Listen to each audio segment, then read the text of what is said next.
ആ സിസ്റ്റം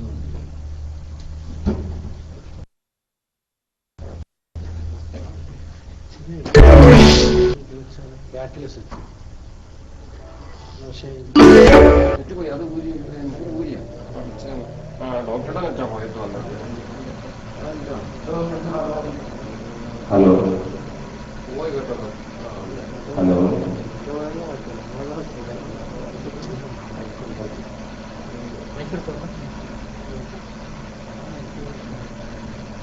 ആ ചെറിയ മൈക്കോട്ടെ.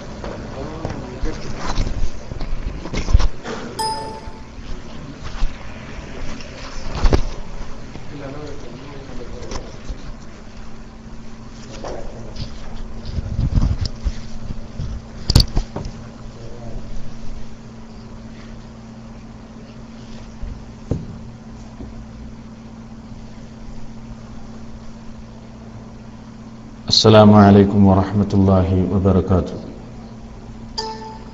الحمد لله رب العالمين، نحمده ونستعينه ونستغفره ونتوكل عليه ونعوذ بالله من شرور أنفسنا ومن سيئات أعمالنا. من يهده الله فلا مضل له ومن يضلل فلا هادي له. وأشهد أن لا إله إلا الله وحده لا شريك له وأشهد أن محمدا عبده ورسوله أرسله بالهدى ودين الحق ليظهره على الدين كله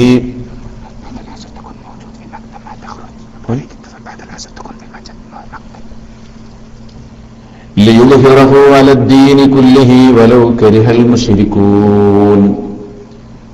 اللهم صل على محمد وعلى آل محمد كما صليت على إبراهيم وعلى آل إبراهيم. اللهم بارك على محمد وعلى آل محمد كما باركت على إبراهيم وعلى آل إبراهيم إنك حميد مجيد.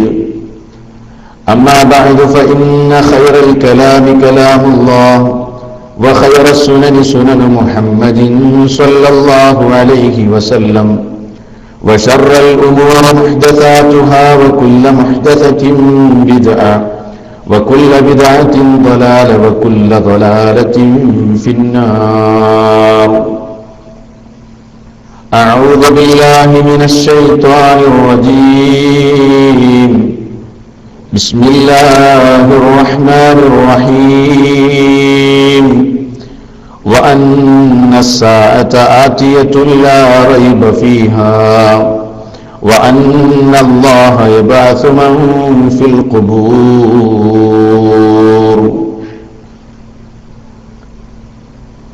സ്നേഹവും ബഹുമാനവുമുള്ള സഹോദരന്മാരെ, സുഹൃത്തുക്കളെ, സഹോദരികളെ, അല്ലാഹു സുബ്ഹാനഹു വ തആലയുടെ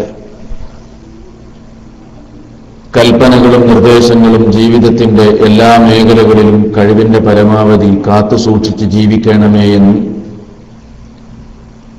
ആമുഖമായി എന്നെയും നിങ്ങളെ ഓരോരുത്തരെയും ഓർമ്മപ്പെടുത്തുകയാണ്, വസിയ്യത്ത് ചെയ്യുകയാണ്.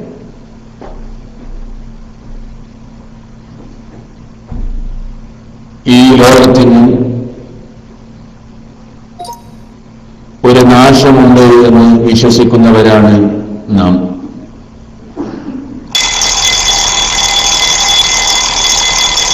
ആ നാശം എന്നാണ് സംഭവിക്കുക എന്ന ചോദ്യം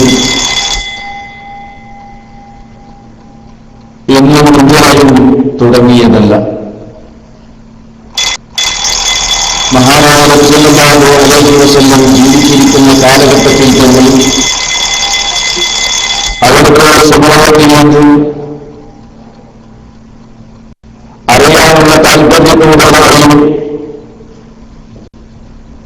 പരിഹാസ മനോഭാവത്തോടുകൂടി എന്താണ് അന്ത്യദിനം എന്ന് ചോദിച്ചിട്ടുണ്ട്.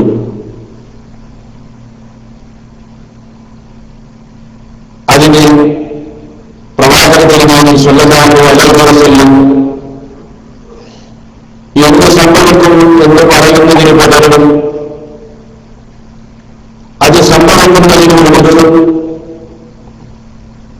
ഈ ഭൂമിയിൽ പ്രത്യക്ഷപ്പെടുന്ന അടയാളങ്ങളും അവിടുന്ന് വളരെ കൃത്യമായി വഹയിന്റെ അടിസ്ഥാനത്തിൽ നമുക്ക് വിശദീകരിച്ചു തന്നു. ഇസ്ലാമിനെ സംബന്ധിച്ചിടത്തോളം കാര്യങ്ങൾ വളരെ കൃത്യമാണ്.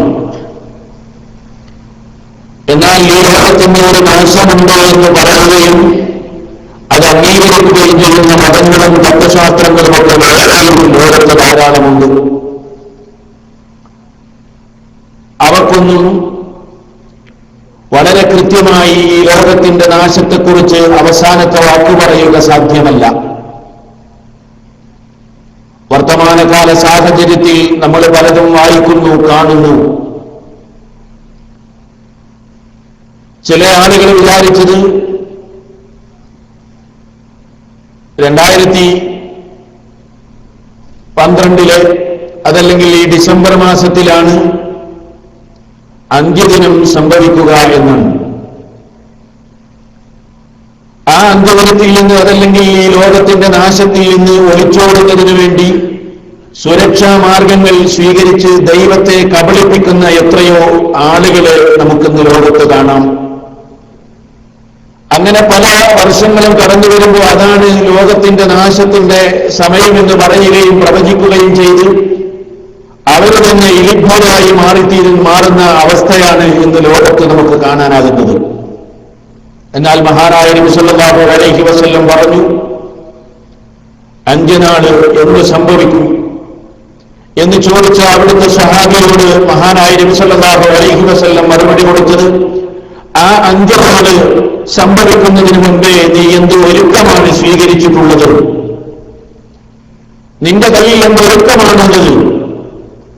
നീ എന്ത് പ്രാധാന്യമാണ് മരണാനന്തര ജീവിതത്തിലേക്ക് വേണ്ടി കരുതി വച്ചിട്ടുള്ളത് എന്ന ചോദ്യം. മാത്രവുമല്ല, സംഭവിക്കാനിരിക്കുന്ന ആ മഹാസംഭവത്തിന് മുൻപ് തന്നെ ഈ ലോകത്ത് പ്രത്യക്ഷപ്പെടുന്ന ഒരുപാട് അലാമാത്തുകൾ, ഒരുപാട് അടയാളങ്ങൾ, ആ അടയാളങ്ങളാണ് നമ്മൾ വിശദീകരിച്ചു കൊണ്ടിരിക്കുന്നത്. ഓരോ അടയാളങ്ങളും നമ്മൾ വിശദീകരിക്കുമ്പോൾ അന്ത്യദിനം ഉണ്ട് എന്ന കാര്യം നമുക്ക് ഉറപ്പാകണം. അതിൽ സംശയമുണ്ടാകാൻ പാടില്ല. മരണാനന്തര ജീവിതം അത് സത്യമാണെന്ന് ബോധ്യപ്പെടാൻ ഓരോ അടയാളങ്ങളുടെയും വിശദീകരണത്തിൽ നിന്ന് നമുക്ക് വളരെ കൃത്യമായ ആ ബോധ്യമുണ്ടാകണം. അതാണല്ലോ അല്ലാഹു സുബ്ഹാനഹു വ തആല വിശുദ്ധ ഖുർആനിലെ 22-ാം അധ്യായമായ സൂറത്തുൽ ഹജ്ജിലെ 7-ാമത്തെ വചനത്തിലൂടെ നമ്മെ ഓർമ്മപ്പെടുത്തുന്നത്, وَأَنَّ السَّاعَةَ آتِيَةٌ لَا رَيْبَ فِيهَا وَأَنَّ اللَّهَ يَبْعَثُ مَن فِي الْقُبُورِ وَأَنَّ السَّاعَةَ آتِيَةٌ لَا رَيْبَ فِيهَا നിശ്ചയമായും അന്ത്യദിനം സംഭവിക്കുക തന്നെ ചെയ്യും. അതിൽ സംശയിക്കേണ്ടതില്ല, അതിൽ സംശയമുണ്ടാകേണ്ട കാര്യമില്ല. وَأَنَّ اللَّهَ يَبْعَثُ مَن فِي الْقُبُورِ കബറുകളിൽ അടക്കപ്പെട്ടിട്ടുള്ള, അതല്ലെങ്കിൽ കബറുകളിൽ ആ നിലക്കുള്ള അന്ത്യനാളുകളായ ജീവിതത്തിൽ കഴിഞ്ഞുകൂടുന്ന മനുഷ്യന്മാർ, അവരെ മുഴുവനും വീണ്ടും പുനരുദ്ധാനം നടത്തപ്പെടുകയും ചെയ്യും. അതിലും സംശയമുണ്ടാകേണ്ടതില്ല ജനങ്ങളെ. അല്ലാഹു സുബ്ഹാനഹു വ തആല ഓർമ്മപ്പെടുത്തുകയാണ്. അന്ത്യനാളിന്റെ അടയാളങ്ങൾ വിശദീകരിച്ചു കൊണ്ടിരിക്കുമ്പോൾ നമ്മൾ കഴിഞ്ഞ ക്ലാസുകളിലൊക്കെ വിശദീകരിച്ചത്, അന്ത്യനാള് സംഭവിക്കുന്നതിന് മുന്നോടിയായി ഈ ഭൂമിയിൽ ഒരുപാട് കുഴപ്പങ്ങൾ തലപൊക്കുമെന്നാണ്, ഒരുപാട് ഫിത്നകൾ ഉണ്ടാകുമെന്നാണ്. ഏതൊക്കെയായിരിക്കും ആ ഫിത്നകളെന്ന് അക്കമിട്ടുകൊണ്ട് മഹാനായ നബി സല്ലല്ലാഹു അലൈഹി വസല്ലം നമുക്ക് വിശദീകരിച്ചു തന്നു. അങ്ങനെയുള്ള ഫിത്നകളും കുഴപ്പങ്ങളും ഒക്കെ തലപൊക്കുന്ന കാലഘട്ടത്തിൽ സത്യവിശ്വാസികൾ സ്വീകരിക്കേണ്ട നിലപാടേതാണെന്നും കാരുണ്യവാനായ പ്രവാചകൻ നമുക്ക് പഠിപ്പിച്ചു തന്നിട്ടുണ്ട്. ആ ഫിത്നകളിൽ നമ്മളും ഒരു അംഗമായി തീരുകയല്ല വേണ്ടത്. ആ കുഴപ്പങ്ങളിൽ നമ്മുടെ ഈമാനിനെ നാം കളഞ്ഞു കുളിക്കുകയല്ല വേണ്ടത്. ആ കുഴപ്പങ്ങളിൽ അകപ്പെട്ടുകൊണ്ട് പാരത്രിക ലോകം നഷ്ടമാക്കുകയല്ല നാം ചെയ്യേണ്ടത്. മറിച്ച് നമ്മുടേതായ ശരിയായ നിലക്കൊരു മുസൽമാന്റെ നിലപാട് എന്തായിരിക്കണമെന്ന് അവിടുന്ന് വിശദീകരിച്ചു തന്നിട്ടുണ്ട്. നോക്കൂ, നിങ്ങൾ അന്ത്യനാളിന് മുമ്പേ സംഭവിച്ചുകൊണ്ടിരിക്കുന്ന ഓരോ അടയാളങ്ങളെ സംബന്ധിച്ചും വിശദീകരിച്ചപ്പോൾ ആ കൂട്ടത്തിൽ നബി സല്ലല്ലാഹു അലൈഹി വസല്ലം അവിടുന്ന് പറഞ്ഞു, ഈ സമൂഹത്തിൽ ഉണ്ടാകുന്ന പ്രത്യക്ഷപ്പെടുന്ന ഏറ്റവും വലിയ ഒരു അടയാളമായി, ഒരു ലക്ഷണമായി അവിടുന്ന് പറഞ്ഞ ഒരു കാര്യമുണ്ട്. ഏതാണ് ആ സംഭവം? നമുക്ക് കാണാം, ഇമാം അഹ്മദും അതുപോലെ തന്നെ ഇമാം മുസ്ലിമും ഒക്കെ ഉദ്ധരിക്കുന്ന മഹാനായ നബി സല്ലല്ലാഹു അലൈഹി വസല്ലം പഠിപ്പിച്ച ഒരു അടയാളത്തിന്റെ വിശദീകരണം നമുക്ക് കാണാം. ആമിർ ബിൻ സഅദ് റളിയല്ലാഹു അൻഹു തന്റെ പിതാവിൽ നിന്ന് ഉദ്ധരിക്കുന്നു. എന്താണ് ഉദ്ധരിക്കുന്നത്? അന്ന റസൂലുള്ളാഹി സ്വല്ലല്ലാഹു അലൈഹി വസല്ലം അഖബല ദാത യൗമിൻ മിനൽ ആലിയ ഹത്താ മർറ ബിമസ്ജിദി ബനി മുആവിയ. ഒരിക്കൽ നബി സല്ലല്ലാഹു അലൈഹി വസല്ലം ആലിയ എന്ന് പറയുന്ന പ്രദേശത്ത് നിന്ന് മുന്നിട്ട് വരികയാണ്, അവിടെ നിന്ന് വരികയാണ്. ഹത്താ മർറ ബിമസ്ജിദി ബനി മുആവിയ. അങ്ങനെ ബനു മുആവിയക്കാരുടെ പള്ളിയുടെ അരികിലൂടെ നബി സല്ലല്ലാഹു അലൈഹി വസല്ലം നടന്നു പോകാൻ ഇടയാകുകയാണ്. ആ സന്ദർഭത്തിൽ ദഖല ഫറഖ ഫീഹി റകഅതൈൻ. ആ പള്ളിയിൽ നബി സല്ലല്ലാഹു അലൈഹി വസല്ലം പ്രവേശിക്കുകയും 2 റകഅത്ത് നമസ്കരിക്കുകയും വസല്ലൈനാ മഅഹു. നബി തങ്ങളുടെ കൂടെ ഞങ്ങളും 2 റകഅത്ത് നമസ്കരിച്ചു. സഹാബിമാര് പറയാണ്, ബനു മുആവിയക്കാരുടെ പള്ളിയുടെ അരികിലൂടെ അല്ലാഹുവിന്റെ റസൂല് നടന്നു പോകാൻ ഇടവന്നപ്പോൾ ആ പള്ളിയിൽ പ്രവേശിച്ച് 2 റകഅത്ത് നമസ്കരിക്കുന്നു. അങ്ങനെ വദഅ റബ്ബഹു തവീലാ. നമസ്കാര ശേഷം നബി സല്ലല്ലാഹു അലൈഹി വസല്ലം വളരെ സുദീർഘമായി അല്ലാഹുവിനോട് ദുആ ചെയ്യുന്നു. അല്ലാഹുവിനോട് നിരന്തരമായി കുറെ നേരം അല്ലാഹുവിനോട് പ്രാർത്ഥിക്കുകയാണ്. സുമ്മൻ സറഫ ഇലൈനാ. പ്രാർത്ഥന കഴിഞ്ഞിട്ട് ഞങ്ങളുടെ നേരെ തിരിഞ്ഞുകൊണ്ട് ഫഖാൽ, അവിടുന്ന് പറഞ്ഞു, സഅൽതു റബ്ബി സലാസൻ ഫഅഅതാനി സിൻതൈനി വമനഅനി വാഹിദാ. എന്റെ റബ്ബിനോട് ഞാൻ 3 കാര്യങ്ങൾ ചോദിച്ചു. 3 കാര്യങ്ങൾ എന്റെ രക്ഷിതാവിനോട് ഞാൻ ചോദിച്ചു. അതിൽ ഫഅഅതാനി സിൻതൈനി, 2 എന്റെ രക്ഷിതാവ് എനിക്ക് തന്നിരിക്കുന്നു. വമനഅനി വാഹിദതൻ, അതിൽ 1 എന്റെ രക്ഷിതാവ് എനിക്ക് തടഞ്ഞു വെച്ചിരിക്കുകയാണ്. 3 ഞാൻ ചോദിച്ചത്. ആ 3 2 എനിക്ക് എന്റെ രക്ഷിതാവ് അനുവദിച്ചു തന്നു. 1 എനിക്ക് തരില്ലെന്നാണ് എന്റെ റബ്ബിനോട് പറഞ്ഞത്. ഒന്നാമതായി ഞാൻ ചോദിച്ചത് എന്തെന്നറിയുമോ?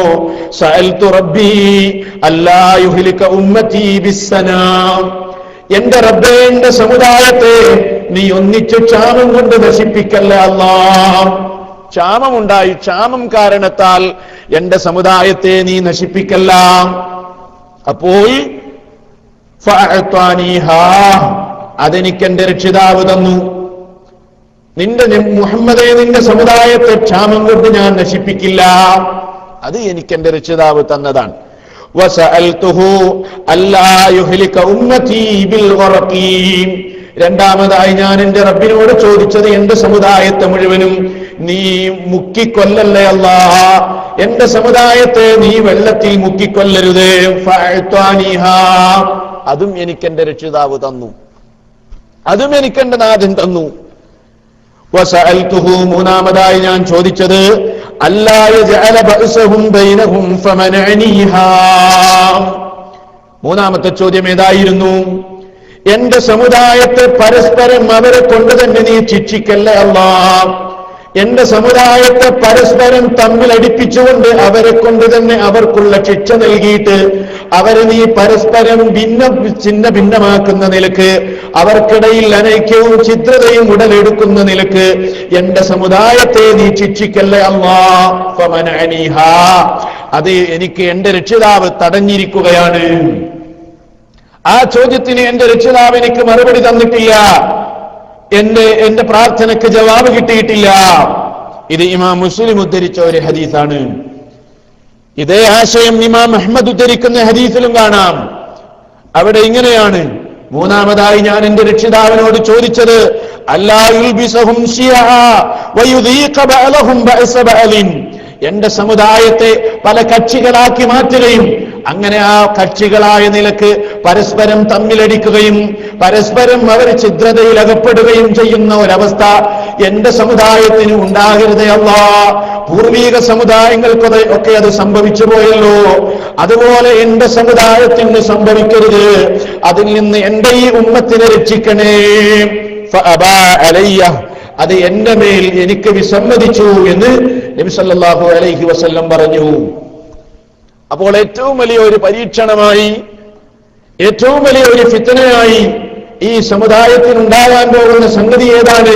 പ്രവാചകന്റെ ഹദീസിൽ നിന്ന് നമുക്ക് ബോധ്യമാകുന്നത് ഈ സമുദായം പല കക്ഷികളായി മാറും, ഈ സമുദായം പല വിഭിന്നങ്ങളായ ഗ്രൂപ്പുകളായി മാറും.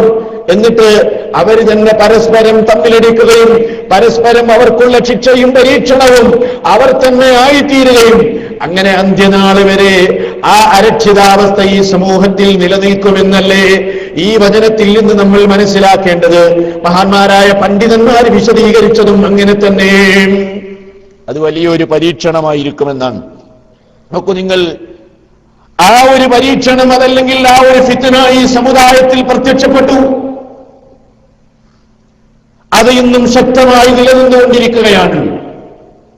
മഹാന്മാരായ സ്വഹാബിമാരുടെ കാലഘട്ടത്തിൽ തന്നെ ഈ നിലക്കുള്ള കക്ഷികളും അതുപോലെ തന്നെ ഈ നിലക്കുള്ള ഛിദ്രതയും ഭിന്നതയും ഈ സമൂഹത്തിൽ ഉടലെടുക്കുകയും അത് ഓരോ നാളുകൾ കഴിയുന്തോറും അനുദിനം വർദ്ധിച്ചു വരികയും ഇന്ന് അതിന്റെ രൂക്ഷമായ അവസ്ഥയിൽ എത്തി നിൽക്കുകയും ചെയ്തിരിക്കുകയാണ്. ഇനിയും അത് ശക്തമാകുമെന്നാണ് ഹദീസുകളിൽ നിന്ന്, അലാമാത്തുകളിൽ നിന്ന്, അടയാളങ്ങളിൽ നിന്ന് നാം മനസ്സിലാക്കുന്നത്. മഹാനായ ഉസ്മാൻ റളിയല്ലാഹു അൻഹു വധിക്കപ്പെട്ടതോടുകൂടിയാണ് മുസ്ലിം സമൂഹത്തിൽ കക്ഷികൾ ഉണ്ടായത്, മുസ്ലിം സമൂഹത്തിൽ വിഭിന്നങ്ങളായ വിഭാഗങ്ങൾ ഉണ്ടായത്. നോക്കൂ നിങ്ങൾ, മഹാനായ ഉസ്മാൻ റളിയല്ലാഹു അൻഹുവിന്റെ വധത്തോടെ സ്വഹാബിമാര് രണ്ട് വിഭാഗമായി മാറി. ഇസ്ലാമിക ചരിത്രം നമ്മൾ മനസ്സിലാക്കണം. സ്വഹാബത്ത് രണ്ട് വിഭാഗമായി മാറി. പ്രഗത്ഭരായ സ്വഹാബിമാരുടെ നേതൃത്വത്തിൽ ഒരു വിഭാഗം. ആരായിരുന്നു ആ വിഭാഗത്തിലുണ്ടായിരുന്നത്? നമ്മുടെ ഉമ്മയായ മഹാനായ നബി സല്ലല്ലാഹു അലൈഹി വസല്ലമയുടെ പ്രിയപ്പെട്ട പത്നിയായ ആയിഷ റളിയല്ലാഹു അൻഹയും സുബൈർ റളിയല്ലാഹു അൻഹുവും ത്വൽഹ റളിയല്ലാഹു അൻഹുവുമാണ് സ്വഹാബിമാരെപ്പെട്ട ഒരു വിഭാഗത്തിന്റെ നേതൃത്വത്തിൽ ഉണ്ടായിരുന്നത്. മറുവിഭാഗമാരായിരുന്നു അലി റളിയല്ലാഹു അൻഹുവിന്റെ നേതൃത്വത്തിലാണ് സ്വഹാബത്തിൽ തന്നെ മറുവിഭാഗം നിലനിന്നത്. എന്തിന്റെ പേരിലാണ് ഈ വിഭാഗീയതയുണ്ടായത്? തെറ്റിദ്ധാരണയുടെ പേരിൽ. തെറ്റിദ്ധാരണയുടെ പേരിൽ മഹാനായ ഉസ്മാൻ റളിയല്ലാഹു അൻഹു വധിക്കപ്പെട്ടപ്പോൾ നമ്മൾ കഴിഞ്ഞ ക്ലാസ്സിൽ അത് വിശദീകരിച്ചതാണ്. ഉസ്മാൻ റളിയല്ലാഹു അൻഹു വധിക്കപ്പെട്ടപ്പോൾ ജനങ്ങൾ മഹാനായ അലി റളിയല്ലാഹു അൻഹുവിന്റെ അടുക്കൽ വന്നുകൊണ്ട് പറഞ്ഞു, അല്ലയോ അലിയെ, ഉബ്സുത്ത് യദക നുബായിക, നിങ്ങളുടെ കൈകൾ ഞങ്ങളിലേക്കൊന്ന് നീട്ടിത്തരണം. നിങ്ങളുടെ കൈ നിങ്ങൾ നീട്ടിത്തരണം. കാരണം ഞങ്ങൾ നിങ്ങൾക്ക് ബൈഅത്ത് ചെയ്യാൻ പോകുകയാണ്. മഹാനായ ഖലീഫ ഇതാ കൊല്ലപ്പെട്ടിരിക്കുകയാണ്. ഇനി മുസ്ലിമീങ്ങളുടെ നേതൃത്വം ഏറ്റെടുക്കാൻ നിങ്ങളല്ലാതെ മറ്റാരുമില്ല. അതുകൊണ്ട് നിങ്ങൾ നിങ്ങളുടെ കൈ നീട്ടിയാലും ഞങ്ങൾ നിങ്ങൾക്ക് ബൈഅത്ത് ചെയ്യട്ടെയോ? മഹാനായ അലി റളിയല്ലാഹു അൻഹു പറഞ്ഞു, കൈ നീട്ടിക്കൊടുക്കുന്നതിന് പകരം മഹാനവറുകൾ പറഞ്ഞത് ഹത്താ യതശാവറന്നാസ്, ജനങ്ങൾ കൂടിയാലോചിച്ചിട്ട് തീരുമാനിക്കട്ടെ, അതല്ലാതെ ഞാനങ്ങ് കൈനീട്ടാൻ ഒരുക്കമല്ല.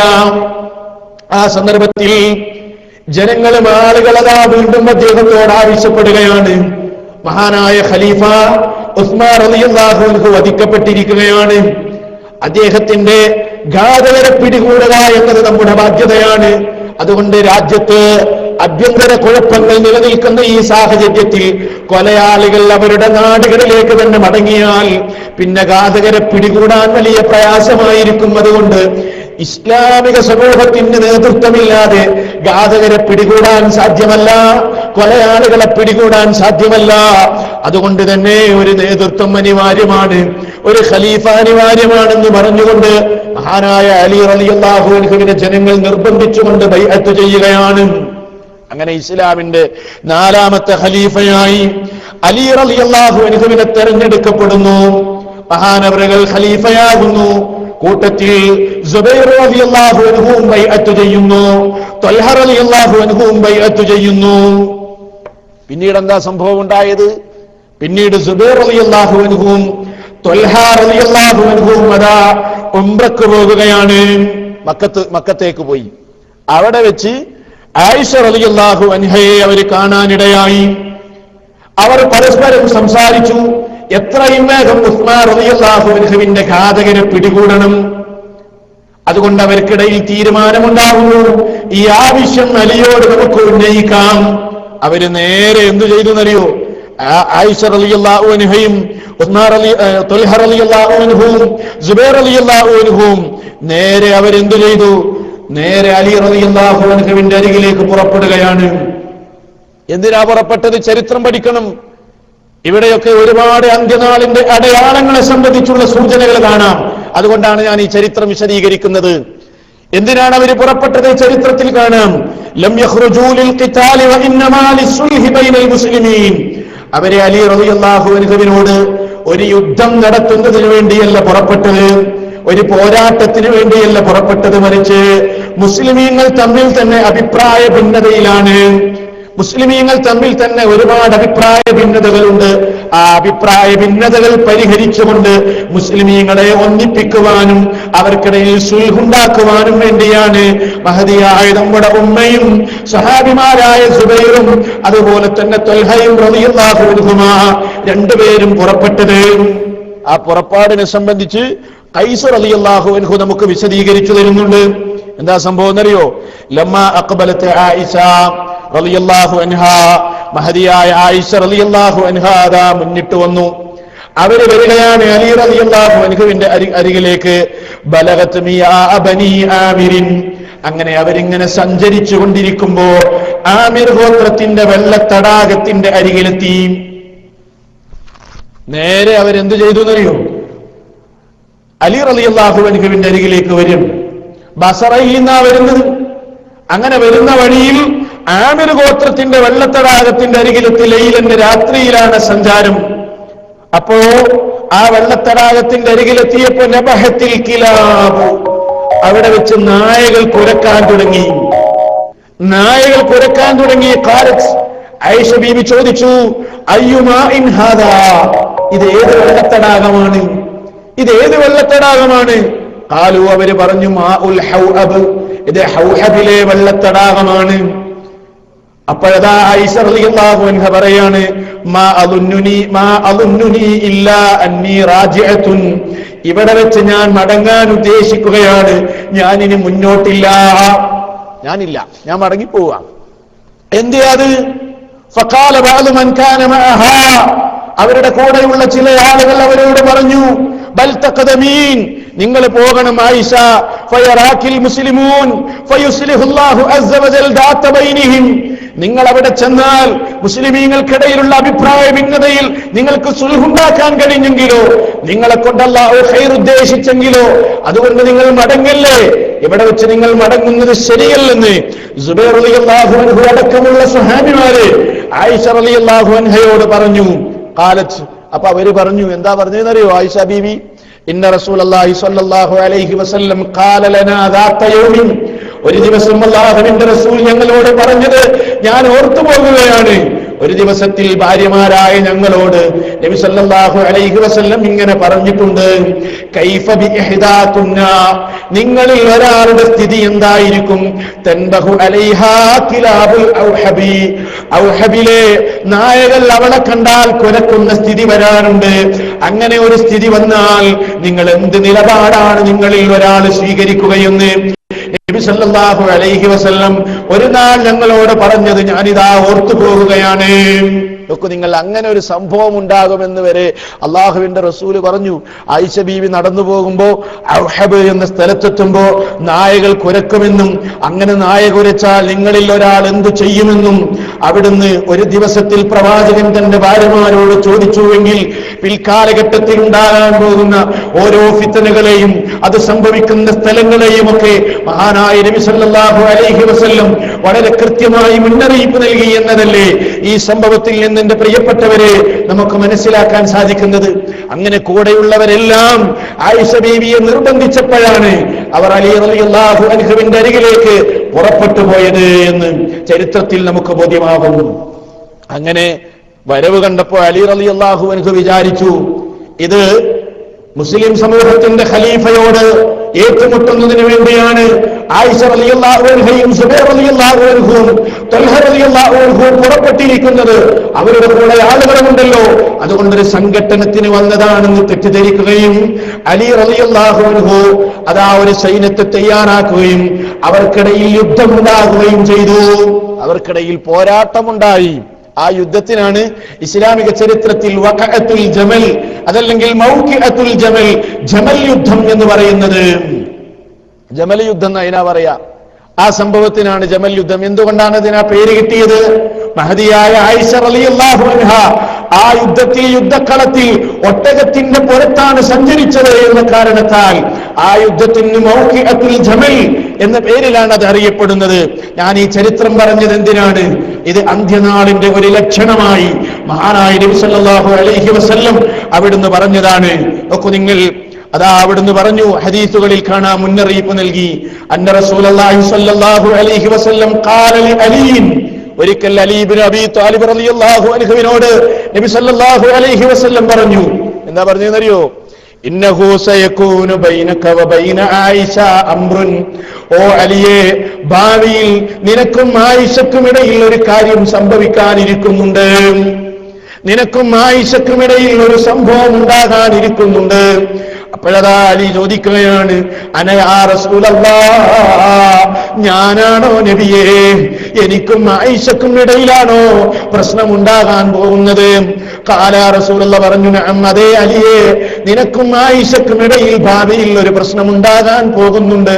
അപ്പോഴതാ അലി റളിയല്ലാഹു അൻഹു റസൂലുള്ളാഹിയോട് ചോദിക്കുന്നു, ഫഅന അഷ്ഖാഹും യാ റസൂലല്ലാഹ്, അങ്ങനെ ഒരു പ്രശ്നമുണ്ടാകുമ്പോ ആയിഷ റളിയല്ലാഹു അൻഹ നിങ്ങളുടെ പത്നിയാണല്ലോ നബിയെ, അങ്ങനെ ആ പ്രശ്നം ആയിഷ ബീവിയോടുണ്ടാകുമ്പോ ഞാൻ അക്കാലഘട്ടത്തിലെ ദൗർഭാഗ്യവാനായി മാറുമോ നബിയെ? അക്കാലഘട്ടത്തിലെ പരാജിതനായി മാറുമോ നബിയെ ഞാൻ? ഖാല, റസൂലുള്ളാഹി പറയാനില്ല, ഒരിക്കലും പരാജിതനല്ല, ഭാഗ്യം കെട്ടവനല്ല. പക്ഷേ അങ്ങനെ ഒരു അഭിപ്രായ ഭിന്നത ഉണ്ടാകുകയും അങ്ങനെ ഒരു യുദ്ധം ഉണ്ടാകുകയും ചെയ്താൽ, വലാകിൻ ഇദാ കാന ദാലിക, അത് സംഭവിച്ചു കഴിഞ്ഞാൽ, ഫർദുദ്ഹാ ഇലാ മഅ്മനിഹാ, ആയിഷയെ അവളുടെ അഭയസ്ഥാനത്തേക്ക് നീ സുരക്ഷിതമായി മടക്കണേ. നോക്കൂ നിങ്ങൾ, ഇമാം അഹ്മദ് ഉദ്ധരിച്ച ഹദീസിൽ കാണാം, അങ്ങനെ ഒരു സംഭവം ഉണ്ടായാൽ ആയിഷ ബീവിയെ അവളുടെ ആ അഭയസ്ഥാനത്തേക്ക് തന്നെ സുരക്ഷിതമായി മടക്കണേ എന്നാണ് മഹാനായ നബി സല്ലല്ലാഹു അലൈഹി വസല്ലം വസിയ്യത്ത് കൊടുത്തത്. അത് സംഭവിച്ചു, അത് സംഭവിച്ചു അല്ലേ? എന്താ ഉണ്ടായത്? യുദ്ധം കഴിഞ്ഞു, ജമൽ യുദ്ധം കഴിഞ്ഞു. ഹൈസു ജാ ഇലൈഹാ മുസല്ലിമാ, അലി റളിയല്ലാഹു അൻഹു ആയിഷ ബീവിയുടെ അരികിലേക്ക് യുദ്ധം അവസാനിച്ചതിന് ശേഷം സലാം പറഞ്ഞുകൊണ്ട് ചെല്ലുന്നു. എന്നിട്ട് സലാം പറഞ്ഞതിന് ശേഷം ഫഖാൽ, അലി റളിയല്ലാഹു അൻഹു ചോദിക്കുന്നു, കൈഫ അൻതി യാ ഓ ഉമ്മ, നിങ്ങളുടെ സ്ഥിതി എന്താണ്? ഓ ഉമ്മ, നിങ്ങളുടെ വർത്തമാനം എന്താണ്? കാലത്ത് അവർ പറയുന്നു, ബിഖൈർ, നല്ലത് തന്നെ മോനെ, നല്ലത് തന്നെ. അതാ അലി റളിയല്ലാഹു അൻഹു മറുപടി കൊടുക്കുന്നു, യഗ്ഫിറല്ലാഹു ലക്, നിങ്ങൾക്ക് അല്ലാഹു പൊറുത്തു തരട്ടെ ഉമ്മ, നിങ്ങൾക്ക് അല്ലാഹു പൊറുത്തു തരട്ടെ. സുമ്മ അർസലഹാ മഅഖീഹാ മുഹമ്മദിൻ, മഅഖീഹാ മുഹമ്മദ് ഇലൽ ബസറ വമിനൽ ബസറതി അർസലഹാ ഇലാ മക്ക വമഅഹാ 40 ഇംറാ. അങ്ങനെ അതാ ആയിഷ ബീവിയെ അവരുടെ സഹോദരന്റെ കൂടെ അലി റളിയല്ലാഹു അൻഹു വളരെ സുരക്ഷിതമായി ബസറയിലേക്ക് അയക്കുകയും ബസറയിൽ നിന്ന് മക്കയിലേക്ക് അയക്കുകയും അവരുടെ കൂടെ 40ഓളം സ്ത്രീകളും ഉണ്ടായിരുന്നു എന്ന് ചരിത്രത്തിൽ നിന്ന് നമ്മൾ വായിക്കുന്നു. അങ്ങനെ പോകാൻ ഒരുങ്ങി നിൽക്കുകയാണ് ആയിഷ ബീവി, ബസറയിലേക്ക് പുറപ്പെടാൻ ഒരുങ്ങി നിൽക്കുകയാണ്. അങ്ങനെ അലി റളിയല്ലാഹു അൻഹു വരികയും ഫവഖഫ അലൽ ബാബി, വാതിലിന്റെ അരികിൽ നിന്നുകൊണ്ട് പറയുന്നു, വാതിലിന്റെ അരികിൽ ഇങ്ങനെ നിൽക്കുകയുമാണ്. ഫഖാലത്ത് ആയിഷ റളിയല്ലാഹു അൻഹാ, അപ്പോഴതാ ആയിഷ ബീബി അലി റളിയല്ലാഹു അൻഹുവിനോട് പറയുന്നു, യാ ബുനയ്യ, എന്റെ പൊന്നുമോനെ, ലാ യഖ്തബ് ബഅദുനാ ഇലാ ബഅലിൻ, നമ്മൾ പരസ്പരം തന്നെ ചിലരെ കുറിച്ച് ഇങ്ങനെ പരദൂഷണം പറയല്ല, നമ്മൾ പരസ്പരം പരദൂഷണം പറയുന്ന ഒരു സ്ഥിതി ഉണ്ടാകല്ല മോനെ. അങ്ങനെയൊന്നും ഉണ്ടാകല്ലേ. وإنه والله ما كان بيني وبين علي في القديم അള്ളാഹുവിനെ തന്നെയാണ് സത്യം, എനിക്കും അലിക്കും തമ്മിലുള്ള ബന്ധം പഴയ ബന്ധം എങ്ങനെയായിരുന്നുവോ അതേ ബന്ധം തന്നെയാണ് ഇപ്പോഴും നിലനിൽക്കുന്നത്. ഏതുപോലെ മായകൂനു ബൈനൽ മർഅതി വഅഹ്മാഇഹാ, ഒരു സ്ത്രീയും ആ സ്ത്രീയുടെ ഭർത്തൃബന്ധവും തമ്മിലുള്ള ബന്ധം എങ്ങനെയാണോ അതുപോലെയുള്ള ബന്ധമാണ് ഇനിയും ഭാവിയിൽ നിലനിൽക്കുക. പണ്ടത്തേതുപോലെയുള്ള ബന്ധം നിലനിൽക്കും. വഇന്നഹു ലമിനൽ അഖ്യാർ, അലി നല്ല ജനങ്ങളിൽപ്പെട്ടയാൾ തന്നെയാണ്. അലിക്ക് ഒരു കുഴപ്പമില്ല. അലി റളിയല്ലാഹു അൻഹുവിന് ഒന്നും സംഭവിച്ചിട്ടില്ല. ഫഖാല അലി, അപ്പോഴതാ അലി റളിയല്ലാഹു അൻഹു മറുപടി കൊടുക്കുന്നു, സദഖതി, നിങ്ങൾ പറഞ്ഞത് സത്യമാണ് ഉമ്മ. വല്ലാഹി മാ കാന ബൈനി വബൈനഹാ ഇല്ലാ ദാലിക, അതല്ലാതെ എനിക്കും ഉമ്മക്കും തമ്മിൽ മറ്റൊരു പ്രശ്നവുമില്ല. എനിക്കും ഉമ്മക്കും തമ്മിൽ അതല്ലാതെ മറ്റൊന്നുമില്ല. വഇന്നഹാ ലസൗജതു നബിയികും ഫിദ്ദുനിയാ വൽ ആഖിറ, ഈ ദുനിയാവിലും നാളെ ആഖിറത്തിലും ആ ഉമ്മ ആയിഷ റളിയല്ലാഹു അൻഹ നമ്മുടെ നബിയുടെ പത്നിയാണ്. അതുകൊണ്ട് അവരെ ആ ബഹുമാനം നിങ്ങൾ നിലനിർത്തണേ എന്ന് അവിടെയുള്ള ആളുകളോട് അലി റളിയല്ലാഹു അൻഹു പറയുകയും വസാറ മഅഹാ, അവരുടെ കൂടെ യാത്ര അയച്ചുകൊണ്ട് അലി റളിയല്ലാഹു അൻഹു ആയിഷ ബീവിയുടെ കൂടെ സഞ്ചരിക്കുന്നു. മശീയൻ, നടന്നുകൊണ്ട്, അംയാല, ഏതാനും മൈലുകൾ അവരുടെ പിന്നാലെ യാത്ര അയച്ചുകൊണ്ട് നടന്നു പോരുകയും ചെയ്തു എന്ന് ചരിത്രത്തിൽ കാണാം. ഈ ചരിത്രത്തിന്റെ പച്ചയായ യാഥാർത്ഥ്യങ്ങളെ മറച്ചു വെച്ചുകൊണ്ടാണ് ഷിയാക്കൾ ലോകത്ത് ഇസ്ലാമിന്റെ വൃത്തത്തിൽ നിന്ന് പിഴച്ചുപോയ ഷിയാക്കൾ എന്തു ചെയ്യുന്നത്? മഹദിയായ നമ്മുടെ ഉമ്മയെ ചീത്ത പറയുന്നത്. അലി റളിയല്ലാഹു അൻഹുവിനോട് പക്ഷം ചേർന്നുകൊണ്ട് അലി റളിയല്ലാഹു അൻഹുവിന്റെ ആളുകളാണ് ഞങ്ങളെന്നും പറഞ്ഞുകൊണ്ട് നമ്മുടെ ഉമ്മയായ ആയിഷ ബീവിയെ അപവാദം പറഞ്ഞ് പ്രചരിപ്പിക്കുകയും ആ ഉമ്മയെ ഇകഴ്ത്തുകയും ആ ഉമ്മയെ വളരെ ചീത്ത പറയുകയും ചെയ്യുന്ന സ്ഥിതി ഇന്ന് ലോകത്തുണ്ട്. ചരിത്രത്തെ നല്ല നിലക്ക് വായിച്ചില്ല, ഉണ്ടായ തകരാറാണത്. നോക്കൂ നിങ്ങൾ, ഞാൻ പറഞ്ഞു വന്നത് ഇങ്ങനെ ഒരു സംഭവം ഉണ്ടാകും, അത് അന്ത്യനാളിന്റെ ലക്ഷണമാണ്. അന്ത്യനാളിന്റെ അടയാളങ്ങൾ ഞാൻ വിശദീകരിച്ചു വരുന്നത് പ്രവാചക കാലഘട്ടം മുതലാണ്. നബി സല്ലല്ലാഹു അലൈഹി വസല്ലമയുടെ കാലഘട്ടത്തിൽ ഉണ്ടായ പല സംഭവങ്ങളും ഞാൻ പറഞ്ഞു. ഖലീഫമാരുടെ കാലഘട്ടത്തിൽ ഉണ്ടായ സംഭവങ്ങളാണ് ഈ പറഞ്ഞുകൊണ്ടിരിക്കുന്നത്. അങ്ങനെ നമ്മുടെ ഇന്ന് ജീവിച്ചുകൊണ്ടിരിക്കുന്ന കാലഘട്ടവുമായി ബന്ധപ്പെട്ടത് എന്തെല്ലാം ഉണ്ടോ അതൊക്കെ അലാമാത്തു സാഅ, അന്ത്യനാളിന്റെ അടയാളം എന്ന ടൈറ്റിലിൽ മഹാനായ പ്രവാചക തിരുമേനി സല്ലല്ലാഹു അലൈഹി വസല്ലം വിശദീകരിച്ചിട്ടുണ്ട്. അവിടെ എത്തേണ്ടതുണ്ട് നമ്മുടെ വിശദീകരണം. നോക്കൂ നിങ്ങൾ, നബി സല്ലല്ലാഹു അലൈഹി വസല്ലം പറയണ ഒരിക്കൽ എന്ത് അന്ത്യനാളിന് മുന്നോടിയായി സംഭവിക്കുന്ന മറ്റൊരു ഫിത്നയെ സംബന്ധിച്ച് അവിടുന്ന് മുന്നറിയിപ്പ് നൽകി. ഏതാണ്? സ്വഹീഹുൽ ബുഖാരിയിൽ കാണാം. അൻ നബി ഹുറൈറ റളിയല്ലാഹു അൻഹു عن النبي صلى الله عليه وسلم قال لا تقوم الساعة حتى يقتتل فئتان فيكون بينهما مقتلة عظيمة دعواهما واحدة. ബുഖാരിയിലുള്ള ഹദീസാണ്. എന്താ റസൂല് പറഞ്ഞത്? ലാ തഖൂമു സ്സാഅ, അന്ത്യനാൾ നിലവിൽ വരികയില്ല, സംഭവിക്കുകയില്ല. ഹത്താ യഖ്തതില ഫിഅതാനി, രണ്ട് വിഭാഗം ആളുകൾ, രണ്ട് കൂട്ടം, രണ്ട് വിഭാഗം ആളുകൾ സംഘട്ടനത്തിൽ ഏർപ്പെടുന്നത് വരെ. എന്റെ സമുദായത്തിൽ നിന്ന്, എന്റെ ഉമ്മത്തിൽപ്പെട്ട രണ്ട് വിഭാഗം ആളുകൾ സംഘട്ടനത്തിൽ ഏർപ്പെടും. ഫയകൂന ബൈനഹുമാ മഖ്തലത്തുൻ അദീമാ, അവർക്കിടയിൽ ശക്തമായ പോരാട്ടം നടക്കും. നിസാരമായ പോരാട്ടം ആവില്ല, അതിശക്തമായ പോരാട്ടം നടക്കും. ദഅവാഹുമാ വാഹിദ, അവരുടെ രണ്ടുപേരുടെയും രണ്ടു കൂട്ടരുടെയും വാദം ഒന്നു തന്നെയായിരിക്കും. ആദർശങ്ങളിലൊന്നും മാറ്റുണ്ടാവില്ല, പക്ഷേ എന്തു ചെയ്യും? തെറ്റിദ്ധാരണയുടെ പേരിൽ അതിശക്തമായ പോരാട്ടം എന്റെ ഉമ്മത്തിൽ രണ്ട് വിഭാഗങ്ങൾക്കിടയിൽ ഉണ്ടാകും. നോക്കൂ നിങ്ങൾ, ഇതിന്റെയൊക്കെ പുലർച്ചെ നമ്മൾ ചരിത്രത്തിൽ വായിക്കണം. അതേപോലെ റസൂലുള്ളാഹി പറഞ്ഞു, അൻ-നബി സഈദുൽ ഖുദരി റളിയല്ലാഹു അൻഹു, അബൂ സഈദുൽ ഖുദരി റളിയല്ലാഹു അൻഹുവിൽ നിന്നും നിവേദനം, ഖാൽ, അവിടുന്ന് പറയാണ്, കുന്നാ നൻഖുലു ലബ്നൽ മസ്ജിദ് ലബ്നതൻ ലബ്ന, ഞങ്ങൾ ഇങ്ങനെ മദീന പള്ളിയുടെ നിർമ്മാണം നടക്കുമ്പോ ഓരോ ഇഷ്ടികകൾ ഇങ്ങനെ വഹിച്ചുകൊണ്ട് പള്ളി നിർമ്മാണത്തിന് പോവുകയാണ്. പള്ളി നിർമ്മാണത്തിന് വേണ്ടി കല്ലുകൾ ഇങ്ങനെ ഇഷ്ടികകൾ വഹിച്ചുകൊണ്ട് പോകുകയാണ്. വകാന അമ്മാറും, ഞങ്ങളുടെ കൂട്ടത്തിൽ അമ്മാർ റളിയല്ലാഹു അൻഹുമുണ്ട്. അമ്മാർ റളിയല്ലാഹു അൻഹുവും ഇഷ്ടിക കൊണ്ടുപോവുക. എങ്ങനെ കൊണ്ടുപോകുന്നത്? എൻകുലു ലബനത്തൈനി, ഈ 2 ഇഷ്ടികകൾ ഇങ്ങനെ വഹിച്ചുകൊണ്ട് പള്ളി നിർമ്മാണത്തിന് വേണ്ടി അമ്മാർ റളിയല്ലാഹു അൻഹു ത്യാഗം ചെയ്തുകൊണ്ടിരിക്കുമ്പോ ഫമർറ ബിഹിൻ നബി സല്ലല്ലാഹു അലൈഹി വസല്ലം, അമ്മാറിന്റെ അരികിലൂടെ മഹാനായ നബി സല്ലല്ലാഹു അലൈഹി വസല്ലം നടന്നുപോയപ്പോ വമസഹ അൻ റഅസിഹിൽ ഗുബാർ, അമ്മാറിന്റെ തലയിൽ അതാ പൊടിപടലങ്ങളുണ്ട്, പൊടിയായിട്ടുണ്ട്. ഇഷ്ടിക വഹിച്ചു കൊണ്ടുപോയതിന്റെ പേരിൽ പൊടിപടലങ്ങളുണ്ട്. അതെല്ലാം തട്ടി അതെല്ലാം വൃത്തിയാക്കിക്കൊണ്ട് നബി സല്ലല്ലാഹു അലൈഹി വസല്ലം പറയുന്നു, വൈഹ അമ്മാർ, അമ്മാറിന് ഭാവിയിൽ ഒരു നാശം വരാനുണ്ട്. അമ്മാറിന് ഭാവിയിൽ ഒരു നാശം വരാണ്ട്. എന്താ സംഭവിക്കുക? തഖ്തുലുഹു അൽ ഫിഅത്തുൽ ബാഗിയ, അതിര് വിട്ട ഒരു വിഭാഗം അമ്മാറിനെ ഭാവിയിൽ കൊല്ലുമെന്ന് മഹാനായ നബി സല്ലല്ലാഹു അലൈഹി വസല്ലം പറഞ്ഞു. ഇതും ബുഖാരിയിൽ തന്നെ കാണാം. നോക്കൂ, ഈ സംഭവം യാഥാർത്ഥ്യമായതല്ലേ ചരിത്രത്തിൽ കാണുന്നത്.